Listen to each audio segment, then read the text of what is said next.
दोस्तों, बाबा के राज में कोडीन भैया का खुला खेल फरुक्काबादी चल रहा है, लेकिन कोई कुछ कहने वाला नहीं है। बुलडोजर को मानो जंग लग गया है। शायद मामला सजाती है इसलिए। खैर, इस मामले के बीच में एक और मामला तूल पकड़ रहा है और वो सरकारी भ्रष्टाचार की सारी सीमाओं को पार करता हुआ दिखाई दे रहा है। इस खबर में देखिए, आज के अमर उजाला अखबार में फ्रंट पेज की खबर है, दूसरे राज्यों की तुलना में 15 गुना महंगी खरीदी गई होम्योपैथिक दवाएं। मतलब कुछ भी हो रहा देश के अंदर। प्रदेश के अंदर बाबा जी का राज है, राम राज्य आ गया है, ये कह दिया जाता है और सब कुछ चंगा हो जाता है। 15 गुना महंगी अगर होम्योपैथिक दवाएं खरीदी गई हैं, तो ये पैसा किसका था? क्या भारतीय जनता पार्टी का ये पैसा था जिससे इतनी महंगी दवाएं खरीदी गई हैं? कोई नकली कफ सिरप बेचकर महल खड़ा कर रहा है, तो कोई 15 गुना महंगी खरीद कर रहा है, अपनी जेबें भर रहा है, किसी को कोई फर्क ही नहीं पड़ रहा। ये खबर पढ़कर अधिकारियों और सत्ताधीशों को चुल्लू भर पानी ले लेना चाहिए। शर्म नहीं आती है इन लोगों को? राम नाम पर सियासत करके आंखों में धूल झोंकते हैं। खून पसीने की कमाई से टैक्स भरने वाली जनता कोई बेवकूफ बना रहे। देश में दवाओं की जो कीमतें हैं आमतौर पर एक जैसी होती हैं। 8-10% का आप अंतर मान लीजिए, कहीं पर 8% 10% महंगी होंगी तो कहीं पर 8-10% सस्ती होंगी। लेकिन उत्तराखंड और ओडिशा की तुलना में प्रयागराज यानी कि उत्तर प्रदेश के अंदर होम्योपैथिक दवाओं की खरीद से जुड़े जेम टेंडर के दस्तावेजों में एक ही दवा के दामों में कई गुना का अंतर हैरान करने वाला है। यह अंतर न सिर्फ आर्थिक रूप से चौंकाने वाला है, बल्कि ड्रग मैन्युफैक्चरिंग से जुड़ी छोटी और एमएसएमई इकाइयों के साथ हो रहे भेदभाव की तरफ भी इशारा करता है। जाहिर तौर पर प्रयागराज के प्रिंसिपल शहीद राजा हरिप्रसाद मल राजकीय homeopathic medical college and hospital और जिला होम्योपैथी चिकित्सा अधिकारी द्वारा 18 और 19 दिसंबर को जेम पोर्टल पर जारी की गई 67 दवाओं की बिड पर गंभीर सवाल खड़े होंगे।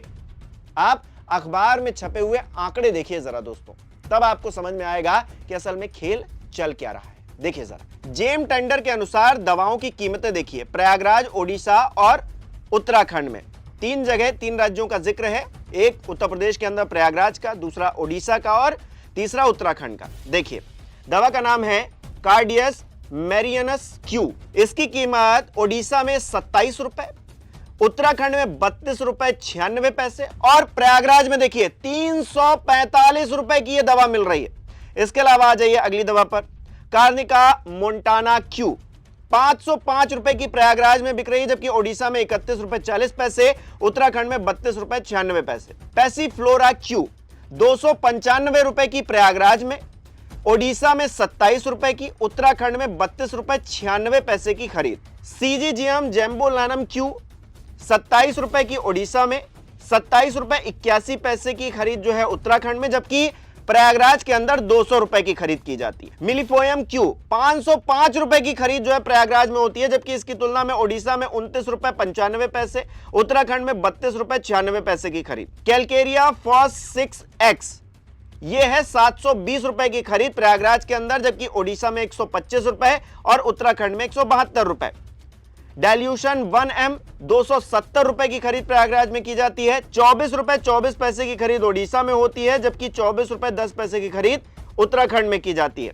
एक और देखिए, डाइल्यूशन 200 190 रुपए की खरीद जो है प्रयागराज में होती है, जबकि ओडिशा में 22 रुपए 98 पैसे, 24 रुपए 87 पैसे उत्तराखंड में। आखिरी देखिए, डाइल्यूशन 30 190 रुपए की खरीद प्रयागराज में होती है, जबकि ओडिशा में 22 रुपए 65 पैसे और 26 रुपए 13 पैसे उत्तराखंड के अंदर। आप देख रहे हैं कितना बड़ा खेल चल रहा है। आंखों में धूल किस तरह से झोंकी जा रही, भ्रष्टाचार की कोई सीमा ही नहीं रह गई है दोस्तों।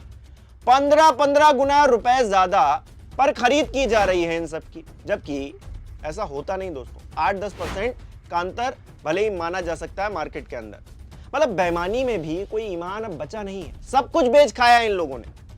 होम्योपैथिक ड्रग मैन्युफैक्चरर एसोसिएशन का कहना है कि दोनों ही संस्थानों ने प्री बिड मीटिंग को अनिवार्य कर दिया है। स्पष्ट किया गया है कि जो इसमें शामिल नहीं होगा उसे बिड से बाहर कर दिया जाएगा, प्रक्रिया से बाहर कर दिया जाएगा। ऐसी शर्तों का इस्तेमाल अक्सर पहले से तय या पसंदीदा कंपनियों को लाभ पहुंचाने के लिए किया जाता है।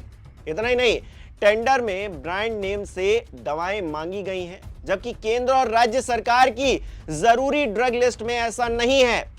ये बात तो एक छोटा सा बच्चा भी समझ जाएगा दोस्तों कि अगर दवाएं एक ही कैटेगरी की हैं, एक ही क्वालिटी की हैं, तो राज्यों के बीच में इतना बड़ा अंतर भ्रष्टाचार का जीता जागता सबूत है और कुछ भी नहीं है। प्रदेश में मेडिकल सेक्टर में किस तरह की धांधली हो रही है, एक और उदाहरण मैं आपको देना चाहूंगा उत्तर प्रदेश से। ताज नगरी आगरा, मोहब्बत का शहर, वहां पर फव्वारा स्थित वरदान मेडिकल एजेंसी पर जाकर औषधि विभाग की टीम जांच करती है। तो यहां पर नारकोटिक्स कैटेगरी समेत कई तरह की दवाओं के खरीद और बिक्री के रिकॉर्ड खंगालने पर गड़बड़ियां सामने आती हैं। 20 दवाओं के खरीद बिक्री के बिल ही गायब है। इससे पहले राज्य कर्मचारी बीमा ESI अस्पताल की दवाएं बरामद हुई थी, जिसके बाद मेडिकल स्टोर को ही सील कर दिया गया। अधिकारियों का कहना है कि वरदान मेडिकल एजेंसी नकली और सरकारी दवाओं की कालाबाजारी में लिप्त है। ऐसे में ना जाने कितने मेडिकल स्टोर और माफिया अपनी जेबें भरने के लिए लोगों की जिंदगी के साथ खिलवाड़ कर रहे हैं। लेकिन ब्रजेश पाठक जी तस्वीरें खिंचवाने में व्यस्त है। अभी हम देख रहे थे ना, पहले दिन विधानसभा का तस्वीर लेकर आ गए। अखिलेश यादव के साथ में ये जो कोडीन माफिया हैं ये बैठे हुए हैं, ये दिखाने बतलाने की कोशिश कर रहे थे। अखिलेश यादव को कटघरे में खड़ा कर रहे थे, लेकिन वो अखिलेश यादव को कटघरे में खड़ा नहीं कर रहे थे, वो अपनी कमियों को छिपा रहे थे। अखिलेश यादव विपक्ष के नेता हैं। अगर अखिलेश यादव ने कुछ गलत किया है तो आपके हाथ में सत्ता, प्रशासन सब कुछ है, उनको उठा के जेल में डाल दीजिए। है हिम्मत? अगर हिम्मत है तो फिर उनको जेल में डालिए, और नहीं है तो खुद इस्तीफा दे दीजिए। क्योंकि सिर्फ बातें बनाने के लिए इस प्रदेश की बागडोर इस देश की जनता ने, प्रदेश की जनता ने आपको नहीं दी है, बल्कि इसलिए दी है ताकि आप सुचिता के साथ में, पारदर्शिता के साथ में काम कर पाएं। लेकिन आपके राज्य में क्या हो रहा है? ओ, आपके राम राज्य में क्या हो रहा है? इस तरह से कोडिन माफिया खुले घूम रहे हैं। विपक्ष सवाल पूछता है तो आप विपक्ष पर कीचड़ उछालने लगते हैं। लेकिन विपक्ष पर कीचड़ उछालने से ये तस्वीर साफ तो नहीं हो जाएगी, आपकी कॉलर जो गंदी है वो तो साफ नहीं हो जाएगी, लेकिन आप कर वैसे ही रहे। पाठक जी हो, दूसरी तरफ मौर्य जी हो, योगी जी खुद हो, या फिर पूरा इनका प्रशासन, शासन हो, ये सब क्या कर रहा है? जो असल में जिम्मेदार है उनको बचाने की कोशिश कर रहा है। और कुछ मामलों में जो छोटे मोटे होते हैं ना मछलियां, उनको पकड़ लिया जाता है। जो मगरमच्छ बैठे हुए हैं उन तक जो है इनके हाथ नहीं पहुंचते। बुलडोजर वहीं पर धराशायी हो जाता है, उसमें जंग लग जाता है, उसके सारे उर्जे पुर्जे जो हैं इधर उधर तहस नहस हो जाते हैं, लेकिन वो बुलडोजर वहां नहीं पहुंच पाता है। कैसे कैसे कोठियां बनवा ली गई हैं, देख रहे हैं आप दोस्तों। करोड़ों अरबों का खेल खेला जा रहा है, लेकिन क्या हो रहा है? हो क्या रहा है? 15 गुना महंगी होम्योपैथिक दवाएं उत्तर प्रदेश के अंदर खरीदी जा रही हैं, और योगी जी आदित्यनाथ वो पता नहीं किस धुन में है। उनको लग रहा है राम राज्य आ गया। असल में अधिकारियों ने उनकी आंखों पर पट्टी बांध रखी है। अधिकारी मौज काट रहे हैं, और योगी जी को जितना बताया जाता है उतना ही उनको पता चलता है। बाकी तस्वीरें आप अखबार में, कुछ जो अखबार हैं उन पर, जिन पर आप भरोसा कर सकते हैं, वो आपकी बात करते हैं, वो खुलासों की बात करते हैं, उनको उन पर जाकर आप खबरें देख सकते हैं। अमर उजाला में पहले फ्रंट पेज पर खबर छपी है, आप भी जाकर पढ़िए, मैंने उसके बारे में आपको बताया है। और जो तस्वीर है उत्तर प्रदेश के अंदर मेडिकल सेक्टर को लेकर खास तौर पर लोगों की जिंदगी के साथ किस तरह से खिलवाड़ किया जा रहा है, लेकिन योगी जी शांत हैं और उनका जो पूरा इकोसिस्टम है वो भी शांत बैठा है। क्या राय है आपकी इस पर? कमेंट बॉक्स में जरूर बताइएगा। इस वीडियो को लाइक करना, शेयर करना मत भूलिएगा। हमारे चैनल को सब्सक्राइब नहीं किया तो वो भी जरूर कीजिएगा। देखिए फोटो की बात है। मैंने कहा ना कि भाई जो भी फोटो जिसके साथ, आप तो सबसे बड़ी चीज है कि अकाउंट को सार्वजनिक कर दीजिए।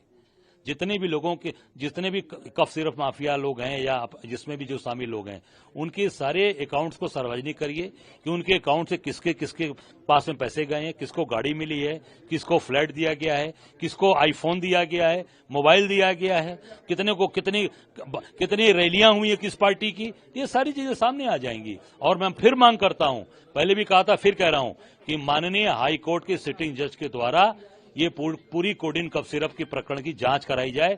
क्योंकि ये भाजपा के लोग इसमें मिले हैं, पूरे कोडिन कफ सिरप से इसमें पूरी तरीके से शामिल हैं।